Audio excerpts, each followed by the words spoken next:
On the most horrifying and terrifying, a heartbreaking day of their college lives, two young student journalists were called upon to report on the unfolding tragedy at UVA.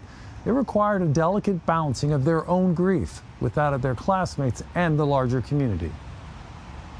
I was not awake, and I woke up the next morning at like 4 a.m. to like hundreds of text messages. Especially on social media and other apps, students were panicking. People didn't know what was going on. It was a Sunday night tragedy that would be challenging enough for seasoned professional reporters. You're doing your job, and then you're also like a student who's seeing this happen to other students and having to grieve and process while also doing a job that like doesn't have a lot of room for that. These are people that I would see playing football every week when I go to Scott Stadium, and also people that I would see walking around on campus. Last November, 3 young men were shot to death on a bus that had just returned to the UVA campus after a school field trip.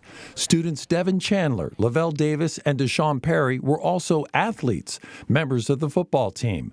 With the suspects still at large, some of their schoolmates were now called upon to start gathering information from sources, from classmates, from administrators and police, and report the terrible news. Ava McBlain, then managing editor of the Cavalier Daily, recalls the whirlwind of emotions. Something like this that really rocks the entire community. It at least forced me to take a step back and think about like what is our role as student journalists. Like, how do you tell a really hard story that affects everybody you know, and beyond that, everybody in the Charlottesville community.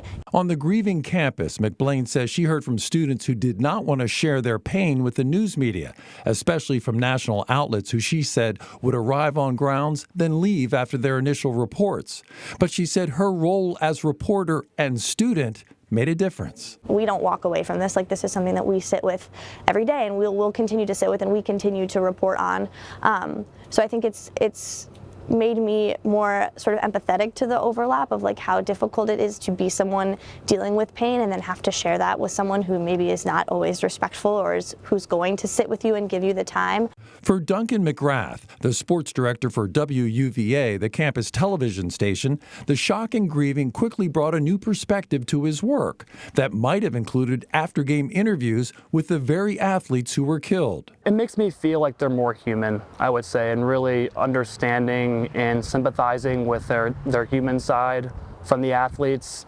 I would say that's probably the biggest thing, at least for me, just recognizing that these are human beings. 1 year after that awful night finds a changed campus, but one which both of these journalists say has shown it can provide comfort, even as their work continues. I think everyone at UVA really came together, and that includes faculty too, and the people in the community. I think it was really a unifying state of mourning and grieving that I think has carried over into this year. How do we continue to report and talk about this, like, as things like the anniversary come around, in ways that are still honoring Lavel and Deshaun and Devin, and thinking about the pain and the grief that people are still feeling and grappling with.